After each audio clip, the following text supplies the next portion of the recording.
আজকে একটা healthy recipe দেখাবো যেটা বাচ্চা থেকে বড় সকলের ভাল লাগবে। তো প্রথমে এখানে অনেকগুলো সবজি কেটে নেওয়া হয়েছে, নিচে লিখে দেওয়া হলো। এরপর তার মধ্যে একটা সিদ্ধ করা আলু ম্যাশ করে দিয়ে একে একে নুন, চাট মশলা, ভাজা ধনে জিরে গুঁড়ো, গোলমরিচের গুঁড়ো দিয়ে সব কিছু ভালো করে মাখিয়ে নিতে হবে। এদিকে আটা মাখা ভালো করে বেলে নেওয়া হচ্ছে। বেলা হয়ে গেলে ওই আলু মাখার পুরটা লম্বা করে বেলে রাখা আটার মধ্যে সাজিয়ে নিয়ে রোল করে নিতে হবে। রোল করা হয়ে গেলে একটা ফুটো ডিশের মধ্যে রোলগুলোকে তুলে নেওয়া হয়েছে। এদিকে একটা বাটিতে গরম জল বসিয়ে দেওয়া হয়েছে। এরপর ওই ফুটো ডিশটা চাপিয়ে দিয়ে প্রায় 15 মিনিটের জন্য ঢাকা চাপা দিল ভাপার জন্য। 15 মিনিট পর ঢাকা খুলে নিয়ে একটা থালায় নামিয়ে ঠান্ডা করে নিতে হবে। এরপর একটা ছুরির সাহায্যে এই রোলগুলোকে গোল গোল করে কেটে নিতে হবে।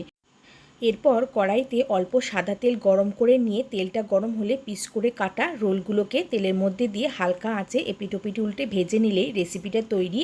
এর সাথে একটু টমেটো সস দিয়ে খেলেও খুব ভালো লাগবে। ধন্যবাদ।